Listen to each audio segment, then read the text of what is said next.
नमस्कार, स्वागत है आपका। आप देख रहे हैं इंडिया डेली। मैं हूं आपके साथ विवेक शांडिल्य।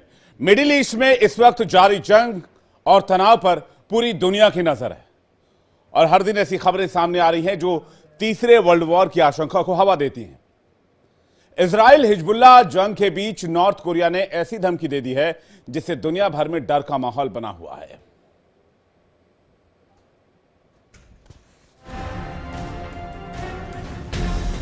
क्या दुनिया बनेगी एक और जंग की गवाह? क्या रूस यूक्रेन मिडिल ईस्ट के बाद खुलेगा जंग का एक और मोर्चा?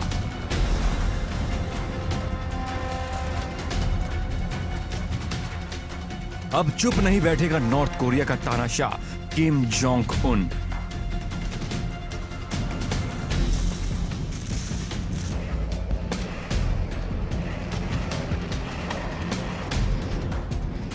क्या साउथ कोरिया के साथ अब तानाशाह छेड़ेगा सीधा युद्ध?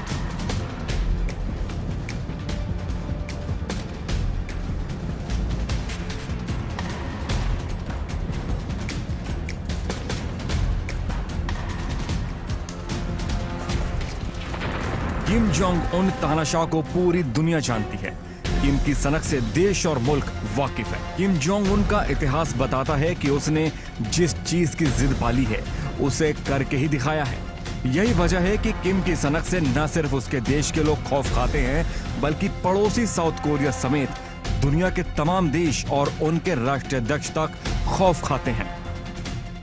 किम जोंग उन अपनी सनक से कब दुनिया को आफत में डाल दे इसका अंदाजा भी नहीं लगाया जा सकता।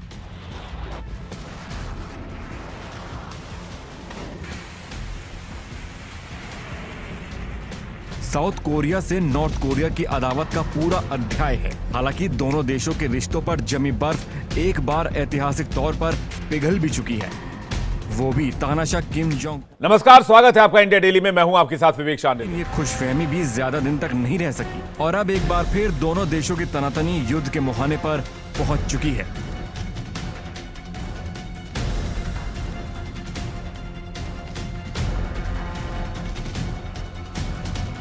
दरअसल नॉर्थ कोरिया और साउथ कोरिया के बीच फिर से तनाव बढ़ गया है।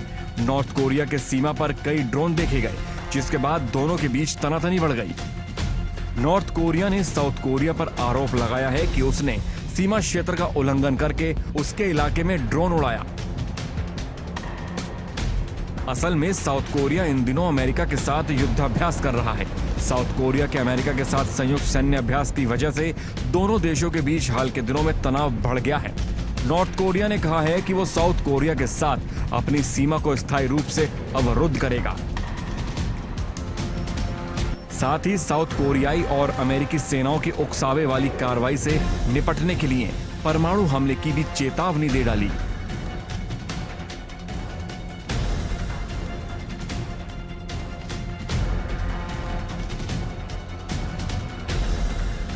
नॉर्थ कोरिया के नेता किम जोंग उन ने धमकी दी है कि नॉर्थ कोरिया को उकसाया गया तो वो परमाणु हथियारों का इस्तेमाल करने से नहीं हिचकेगा और साउथ कोरिया का समूल नाश कर देगा।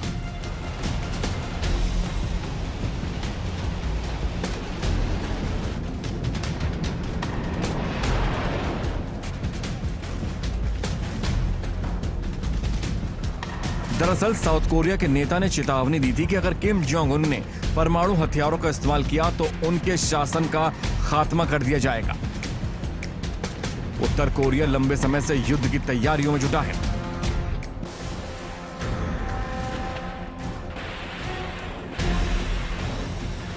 तानाशाह किम जोंग के लिए अमेरिका और साउथ कोरिया उसके सबसे बड़े दुश्मन हैं। मौजूदा वक्त में दुनिया में कई जगह जंग के मोर्चे खुले हुए हैं। बम धमाके और मिसाइल हमले से कई देश के इलाके गूंज रहे हैं। खौफनाक तबाही की दास्तान लिखी जा रही है।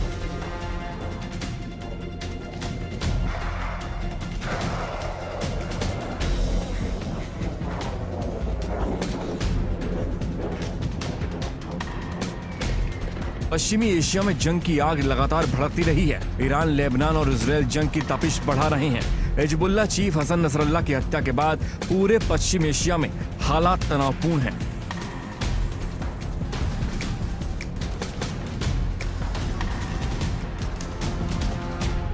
इसराइल की सेना अब दक्षिण लेबनान में हिजबुल्लाह के खिलाफ जमीनी कार्रवाई कर रही है। वहीं पूर्वी एशिया में भी हलचल बढ़ गई है। इसराइल हिजबुल्लाह जंग के बीच नॉर्थ कोरिया ने ऐसी धमकी दी है कि 10,000 किलोमीटर दूर अमेरिका की भी धुक-धुकी बढ़ गई।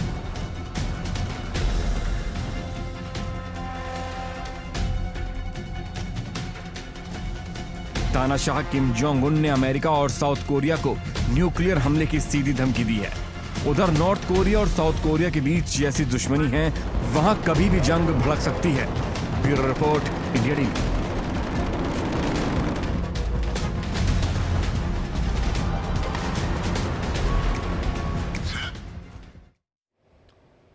तो किम जोंग उन का अगला मूव क्या होगा? क्या अब किम जोंग उन भी अपने एंड से कोई मोर्चा खोलने वाला है? इस पर बातचीत करने के लिए हमारे साथ रिटायर्ड मेजर जनरल संजय मेस्टन जुड़ गए। डिफेंस एक्सपर्ट है। सर, स्वागत है आपका। और डिफेंस एक्सपर्ट हमारे साथ इस वक्त जुड़े हुए हैं रविंद्र सचदेव, जो कि इंटरनेशनल अफेयर्स एक्सपर्ट हैं। आपका भी बहुत बहुत स्वागत है रविंद्र सर। सबसे पहले सर, मेस्टन सर, आपसे शुरुआत कर रहा हूं। आप दोनों को मेरी तरफ से पहले जय हिंद। और पहला सवाल मेरा यह, क्या किम जोंग उन मौके का फायदा उठाने की ताक में, क्या वो आपदा में अवसर ढूंढ रहा है? आपको भी जय हिंद और दशहरा की शुभकामनाएं। Thank you sir. मेरे को लगता है किम जोंग उन का ये जो स्टेटमेंट है ना, ये सिर्फ एक प्रेशर टैक्टिक्स का स्टेटमेंट है और इस पे कोई ज्यादा दम नहीं है, क्योंकि वहां लड़ाई के अभी कोई ऐसे हालात नहीं दिख रहे हैं। यही नॉर्थ कोरिया ने तकरीबन 2 या 3 महीने पहले साउथ कोरिया के ऊपर कई सिटीज के ऊपर बैलून उड़ाए थे और आपको याद होगा उसमें कचरा डाला था।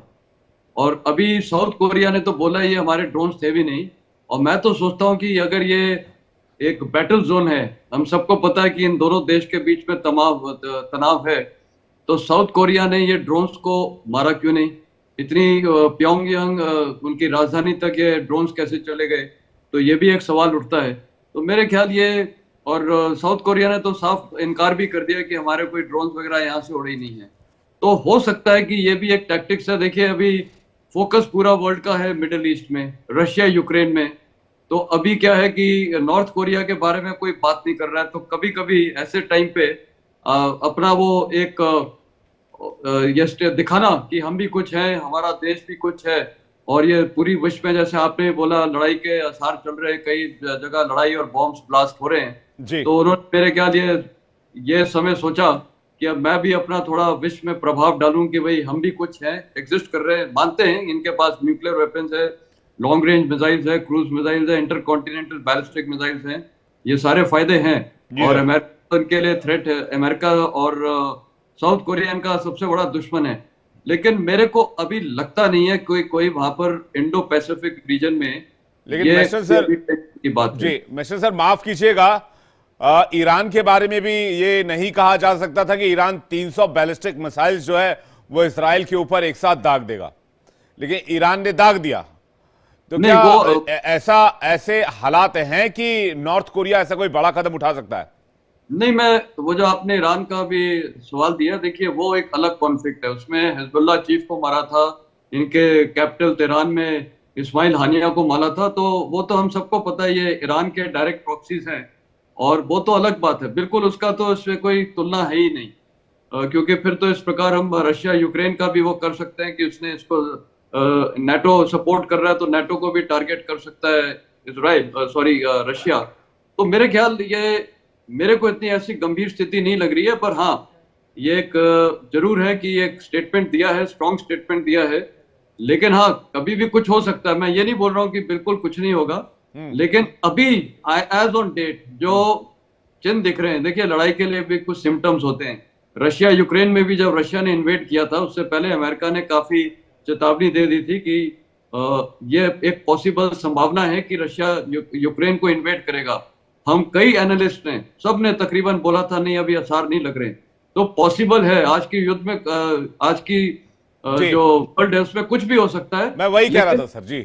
हाँ, जो अभी मिलिट्री चिन्ह है, दिख नहीं रहे कि कोई ऐसा अभी एहसास दिख नहीं रहा है कि वहां पर एक कॉन्फ्लिक्ट की स्थिति आने वाली है। रविंद्र सचदेव सर के पास आ रहा हूं। रविंद्र सर, क्या लग रहा है आपको, क्या ये हेडलाइन में वापसी के लिए, खबरों में बने रहने के लिए एक जुगत है किम जोंग की, या फिर कुछ मूवमेंट आप देख पा रहे हैं, या फिर कुछ आप इस इलाके में हलचल महसूस कर पा रहे हैं? No thank you. I mean general mister ने बहुत सही, बड़ा राउंडेड व्यू, बड़ा कंप्लीट दिया। कपल ऑफ पॉइंट्स में भी मेरे विचार से यस वो सब है। इसके अलावा ये भी होता है, नॉर्थ वाला किम ना, जब साउथ में कोई डेवलपमेंट होती है, स्पेशली साउथ कोरिया और अमेरिकन की मिलिट्री एक्सरसाइजेस वगैरह, उस समय भी ये इस तरह की स्टेटमेंट्स देता है और थ्रेट करता है। अभी जो हुआ है, जो हो सकता है, इस हफ्ते साउथ कोरिया और अमेरिका के बीच में एक एग्रीमेंट हो गई है कि अमेरिकन करीब 28,000 ट्रूप्स हैं साउथ कोरिया में, तो उनकी जो पेमेंट है साउथ कोरिया देता है, अमेरिका कहता है बढ़ाओ, ट्रंप तो कहता है बहुत बढ़ाओ।